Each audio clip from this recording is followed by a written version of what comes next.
반갑습니다. 오늘은 시편 66편 말씀을 함께 나눌게요.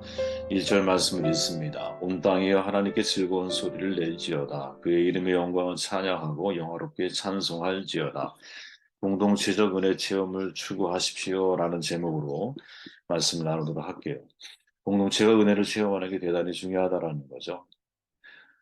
저는 최근에 신앙 전수에 대해서 많은 고민을 하고 있는데, 우리가 미래 세대를 어떤 방식으로 과연 하나님 앞에 우리 아이들을 올려드릴 수 있을까 질문을 하다 보면 시대와 맞물려서 여러 가지 좋은 교육 방법이 무엇인지, 정말 필요한 교육 방법이 무엇인지, 어떠한 코스웍을 통해서 우리 아이들을 인도해 가야 할지에 대한 고민을 참 많이 하고 있는데, 그 중에 하나가 바로 오늘 본문 가운데 있는 내용이라고 저는 생각을 합니다. 함께 나눠볼까요?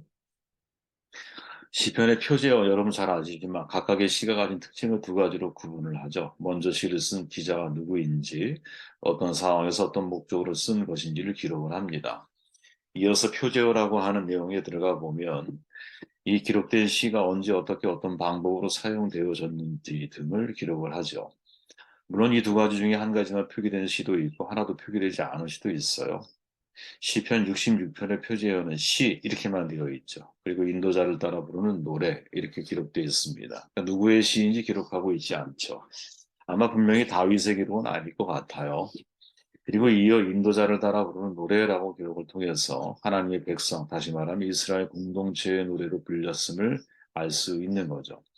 인도자는 공동체로 하여금 하나님을 찬양하도록 이끄는 영적인 지도자였을 가능성이 높거든요. 여러분 히브리인들 이제 유튜브나 이런 데 들어가 보셔서 히브리인들 이스라엘의 찬양이라고 치면은 이스라엘의 찬양하는 이제 이런 여러 가지 영상들이 올라와 있는 것이 있는데 그중에 정말 모든 공동체가 함께 어깨를 마주하고 찬양하는 그런 유튜브 영상이 있어요. 그거 보면 야 정말 대단하구나 이런 생각이 들거든요. 마치 그런 거죠. 이스라엘 공동체에게 있어서 하나님을 찬양한다라고 하는 것은 이렇게 강력한 힘을 가지고 있다라는 거예요. 시인의 고백 속으로 조금 더 들어가 보면 우리가 읽었던 1절 말씀을 다시 보면 온 땅이여 하나님께 즐거운 소리를 내지어다. 은혜를 알아야 찬양의 시작이 되는 것이죠. 여러분 이거 참 중요한 겁니다. 시인은 온 땅이여 하나님께 즐거운 소리를 내지어다라고 선포를 하죠. 찬송은 하나님을 높이고 우리의 신앙을 표현하는 가장 좋은 음악이잖아요. 신앙생활에 있어서 개인이나 공동체적으로 너무나 중요한 요소이죠. 우리가 왜 찬양을 해야 할까? 질문을 던져보면 성경은 이미 해답을 우리에게 제시하고 있어요. 하나님을 찬양하도록 지음받았기 때문이죠. 이사야 선지자가 말하지 않습니까? 이사야 43장에 보니까 이 백성은 내가 나를 위하여 지었나니 나를 찬송하게 하려 함이니라. 뭐 이보다 명확한 찬양의 이유가 있을까요? 하나님이 찬양하기 위해서 우리를 만드셨다고 고백하고 계세요. 바울도 말하지 않습니까? 이것은 그 사랑하는 자 안에서 친히 우리를 받아주시는 은혜 곧 자신의 은혜의 영광을 찬양하게 하려 하심이라. 아멘. 저는 사실 이런 구절들이 우리에게 있어서 매우 중요한 아주 기초적인 지식이라고 생각을 하거든요. 우리가 왜 찬양을 해야 하느냐? 하나님이 우리를 찬양하기 위해서. 우리가 왜 경배를 해야 하느냐? 창조주와 피조물 사이에서만 존재하는 게 뭐냐면 경배라고 하는 말이 성립이 되는 거거든요. 경배라고 하는 말은 하나님을 하나님으로 인정하고 그에 합당한 영광과 찬양과 존귀를 돌리는 거잖아요. 그렇게 경배는 전 인격적인 거거든요. 네, 전 인격적인 거. 그래서 하나님이 우리에게 항상 찬양에 대한 이런 강력한 요구를 하고 계시죠. 조금 더 들어가 보면 우리는 왜 찬양을 해야 할까? 여러분 경배의 이유를 찾는 과정에서 사실은 왜 우리에게 찬양을 요구하실까? 찬양을 해야 하는 이유를 찾는 과정에서 여러분 하나님의 은혜를 깨닫기 때문이거든요. 찬양의 이유를 찾지 못한 사람은 여러분 그저 곡조 있는 노래를 부르는 사람으로 전락하기 쉬워요. 늘 드리는 말씀이지만 은혜를 기대하며 예배하기 전에 뭐 예배 통해서 은혜를 받을 수 있으니까 근데 이보다 우선적인 건 뭐냐? 은혜를 아는 사람이 참된 예배를 드릴 수 있다는 점을 상기할 필요가 있다는 거죠. 시편 138편에서 다윗이 찬양의 이유를 이렇게 고백하거든요. 1절과 3절 말씀을 보면 내가 전심으로 주께 감사하며 신들 앞에 주께 찬송하리이다. 찬양하겠습니다라고 고백을 하면서 3절에 내가 간구하는 날에 주께서 응답하시고 내 영혼에 힘을 주어 나를 강하게 하셨나이다. 다윗이 하나님을 찬양할 수밖에 없었던 이유는 뭐냐? 간구할 때 응답하셨고 영혼이 약할 때 강하게 해 주셨기 때문이라는 거죠. 이 내용이 왜 중요하냐? 사실은 여러분, 다윗의 삶은 그 어떤 사람들보다 고달픈 인생길을 걸어온 고난의 길이었잖아요. 그죠? 부모님과 형제들이 외면을 했던 그런 시절도 있었고, 정말 억울하게 10년 넘게 도망을 다녀야 했고, 아들이 사랑하는 딸을 범했고, 그 아들을 다른 아들이 죽였고, 심지어 그 아들이 자신을 죽이려고까지 했죠. 그죠? 아내들을 아들에게 다 빼앗기기도 했잖아요. 결국 그 아들 또한 죽는 것을 보게 되죠. 여러분, 우리가 일반적으로 겪는 시련과 환란보다 사실은 훨씬 더 강도 높은 고난을 경험한 사람이 다윗이거든요. 우리의 인생이 여러분 다윗과 같은 삶을 경험해 보는 게 몇 번이나 되겠어요. 그죠? 부모와 형제들에게 외면당하며, 그죠? 우리가 그렇게 살아봤습니까? 억울하게 10년을 도망자의 삶을 살아봤습니까? 나의 사랑하는 자녀들이 아들이 딸을 범하고 아들이 아들을 죽이고 또 아들이 아버지인 나를 죽이려고 했던 경험은 우리가 있을까요? 없다라는 거죠. 사실은 정상적이라면. 그러니 사실 그의 인생에서 화려한 이면에 숨겨져 있는 고난은 사실 말로 설명하기 어려운 고난들을 겪어온 사람이거든요. 그죠? 하지만 그 고난보다 하나님의 은혜가 더 컸다라는 거죠. 그죠? 그것을 알기 때문에 모든 상황 속에서도 하나님을 찬양할 수 있는 거죠. 참 중요한 핵심이다, 이게 저는 생각을 하는데, 그죠? 내가 모든 상황을 놓고 보면 다윗의 입장에서 놓고 볼 때는 고난이야. 그런데 이 고난보다 더 큰 하나님의 은혜가 있다라는 것을 다윗이 경험하고 있기 때문에 지금 힘들고 어려운 순간 속에서도 내가 간구하는 날에 주께서 응답하시고 내 영혼에 힘을 주어 나를 강하게 하셨나이다라고 고백할 수 있는 거죠. 지금 힘든 것보다 받은 은혜가 더 크다라고 깨닫게 될 때, 크심을 알게 될 때, 그때 우리의 가슴 속에서 진짜 찬양과 경배가 나오는 것이죠. 왜 찬양해야 할까? 이 찬양이 여러분 우리를 하나님의 은혜에 대한 깊은 상고 속으로 우리를 이끌어가기 때문에 찬양을 해야 하는 것이거든요. 4절 말씀을 볼게요. 온 땅이 주께 경배하고 주를 노래하며 주의 이름을 노래하리이다 할지어다 셀라. 와서 하나님께서 행하신 것을 보라. 사람의 아들들에게 행하심이 어미하도다. 하나님을 찬양할 것을 선포한 시인이에요. 그리고 이어 자신이 속한 공동체가 경험한 하나님의 은혜를 기록을 하고 있죠. 그래서 5절 이하 6절에 보면 이렇게 말해요. 하나님이 바다를 변화하여 육지가 되게 하셨으므로 무리가 걸어서 항로고 우리가 거기서 주로 말미암아 기뻐하였도다. 이렇게 나오거든요. 근데 원문을 정리해 보면 여러분, 이거는 우리가 딱 읽을 때는 그냥 홍해를 건넌 사건처럼 보이죠. 그죠? 근데 원문을 정리해 보면 사실은 홍해 사건만 이야기하는 게 아니에요. 상반절은 여러분, 하나님이 바다를 변화해 육지가 되게 하셨다. 이런 내용이고, 중반절은 무리가 그 강을 도보로 통과하였다. 라는 내용이고, 하반절은 거기서 우리들이 주로 인하여 기뻐하였다. 이렇게 이제 구분이 되거든요. 그렇게 이 내용을 잘 묵상해 보면 이 단순한 한 절, 한 사건만을 이야기하는 것처럼 보이지만 사실은 시인은 이 이야기 속에 세 가지 사건을 다 집어넣고 말하는 거거든요. 네. 바다를 변화해 육지가 되게 하셨다라는 것은 홍해 이야기죠, 홍해 이야기. 중반절, 무리가 그 강을 도보로 통과해야 돼. 요단강 도하를 말하는 거죠. 그죠? 그리고 하반절, 거기서 우리들이 주로 인하여 기뻐하였다. 가나안 입성을 말하는 거죠. 다시 말하면 처음부터 지금까지 출애굽에서 가나안에 오기까지 모든 전 과정을 누가 공동체적으로 함께 체험했던 은혜 체험을 강조해주고 있다는 거지. 저는 여러분 이 공동체의 은혜 체험이라고 하는 것이 정말로 교회 공동체가 지향해야 할 중요한 신앙의 포인트 아닙니다. 19세기 그때 화두가 자유였어요. 자유. 20세기 평등이었죠. 그리고 21세기 공동체의 중요성이 대두되고 있어요. 보통 사람들이 말하잖아요. 포스트 모더니즘 시대라고. 후기 포스트 모더니즘 시대라고 말하죠. 특징이 뭐냐? 개인주의 강조하고 또 자기중심적 감정을 추구하는 시대라고 사람들이 이야기를 성경적 표현을 빌리면 자기 소변에 오른 대로 살아가는 사사시대와 유사한 거죠. 근데 이게 공동체를 붕괴시키고 인간성 파괴라는 결과로 연결되어졌어요.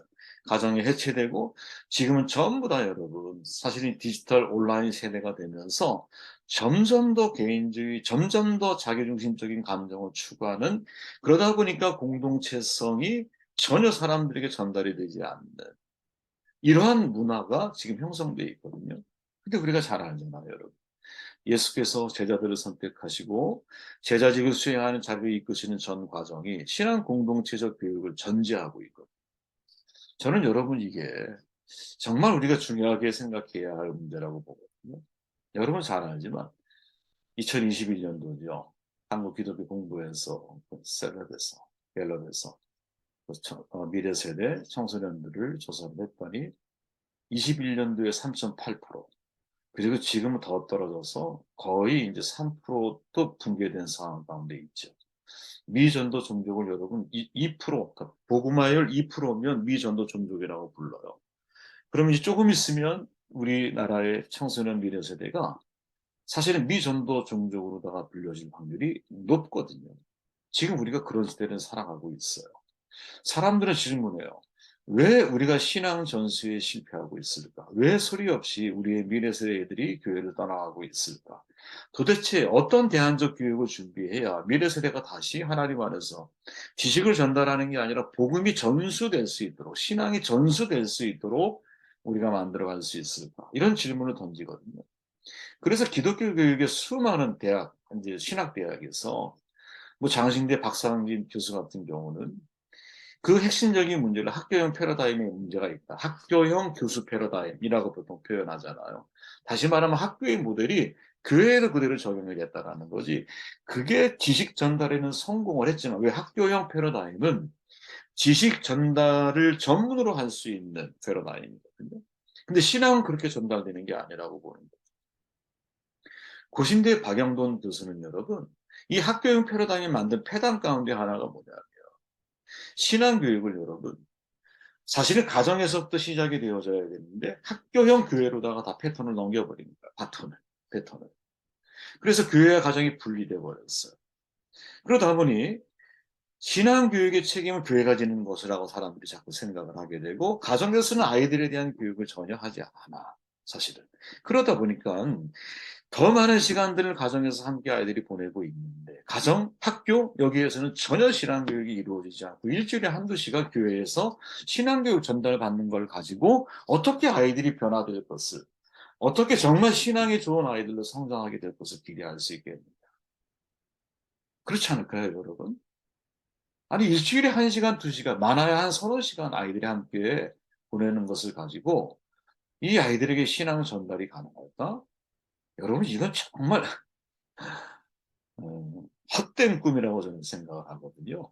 근데 우리는 그런 일을 하고 있다는 거지. 학교형 패러다임의 문제가 뭘까? 많은 사람들이 연구를 하지만 학교형 패러다임은 또래 문화잖아요, 여러분. 또래 문화.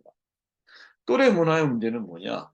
시간이 지나면 지날수록 비교와 경쟁 문화를 만들어가게 되어 있거든요. 왜? 성적을 기준으로 학생들이 등급을 나누잖아. 그러니까 사실은 서로 협력하고 존중하고 배려하고 미래의 잠정적인 동료라고 생각하며 성장을 해야 되는데 비교와 경쟁의 문화는 여러분 내가 얘를 뒷밟고 일어나야만이 1등을 할 수 있는 거거든. 그러니까 얘는 잠재적인 경쟁자인 거예요. 그러다 보니까 자연히 어떻게 서로를 비교하면서 개인주의 문화가 형성되어지기 마련이라는 거죠. 그러면 이것을 어떻게 깨버릴 수 있느냐. 이게 진짜 우리가 던져봐야 할 질문 아니에요? 여러분 최근 알파 세대라고 하는 새로운 신조어가 만들어졌죠. 15년마다 세대의 이름을 정하는데 지난 세대까지가 밀레니엄 플러스 Z세대 합쳐서 MZ세대라고 불렀어요.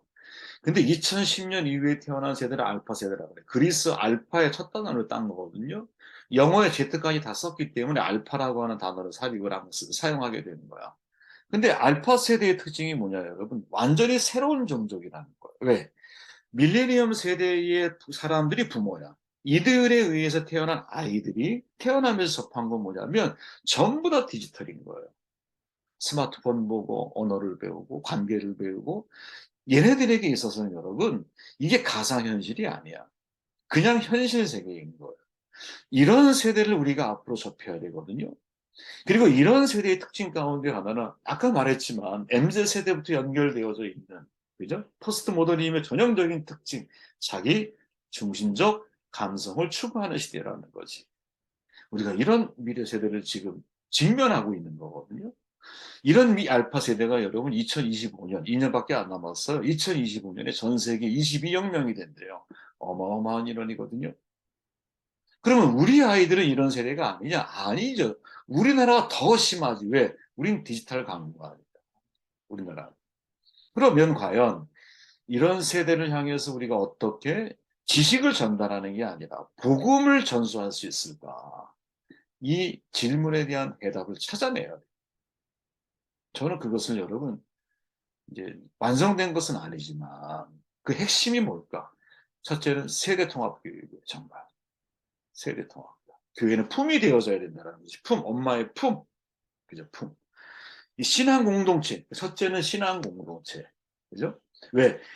개인주의 문화 속에서 인생을 살아가는 아이들이기 때문에 가만히 두면 여러분 인생의 10분의 9는 자기 개인의 감성 추구를 위해서 살아가는 시대에 노출되어서 아이들이 살아가. 그럼 교회도 그렇게 발맞춰 나아갈까?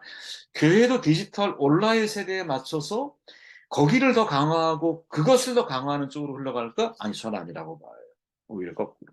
오히려 디지털을 추구하는 시대이기 때문에 오히려 신앙 공동체의 작은 소그룹 모임이라 할지라도 여러분 서로 면대면 만나서 관계를 맺고 서로 배려하고 존중하고 세계 통합 교육을 통해서 그죠?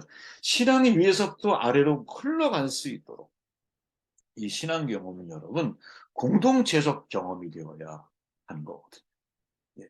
전 웨스터호프라는 사람이 말했잖아요. 이미 일찍에 이분 돌아가신 분인데 이미 예전부터 강조했던 게 뭐냐면 종교가 아니라 신앙이 전수되기 위해서는 신앙의 전통을 담당하는 살아있는 공동체와 연결이 되어 있어야 합니다. 이렇게 말을 해요. 예. 신앙 문화와 공동체 패러다임이라고 하는 말을 제안하거든요. 여러분 어려운 말이 아니에요. 문화라고 하는 게 뭐냐?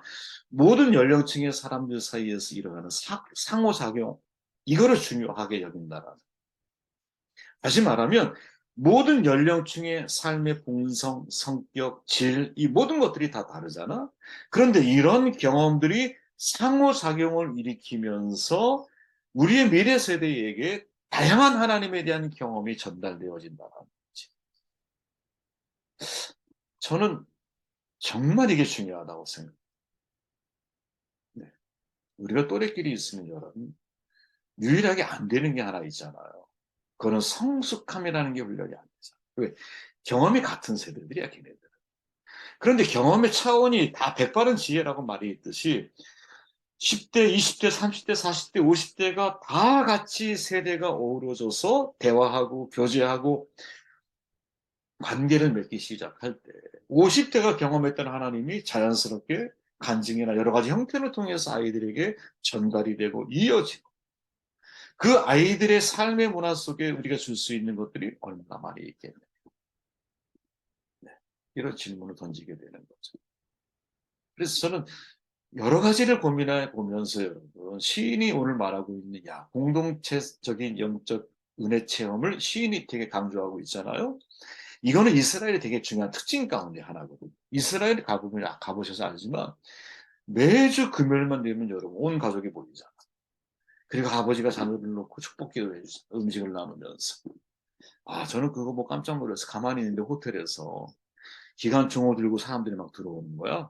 그러면서 테이블마다 다 흩어져가지고 다 세대가 다 거기에 모인 거야. 가정에. 뭐 할아버지 할머니까지 있다 그러면 다 모여. 그리고 아버지가 식사하는 교제를 나누면서 다 자녀를 위해 축복기도 이렇게 해주면서 그 금요일을 그렇게 축제처럼 보내요. 너무 부러운 거야. 너무 부러워. 야, 우리에게 저런 문화가 있으면 얼마나 좋을까. 신앙의 전수가 그렇게 전달되어지는 거지. 그죠? 그래서 공동체적인 접근을 통해서 우리가 미래 세대를 대하는 게 중요하고 세대가 통합되어진 교육을 진짜 우리가 고민을 해야 되는 거. 그리고 공동체성을 키워주기 위해서는 진짜 우리가 함께하는 모든 교육, 그죠? 뭐 하브르타든 아니면 현장 체험 학습이든 모든 세대가 어울려서 그 일을 같이 해주는 거죠. 그 속에서 공동체성을 배워가는 거지. 저희 미래의 대안이 뭘까?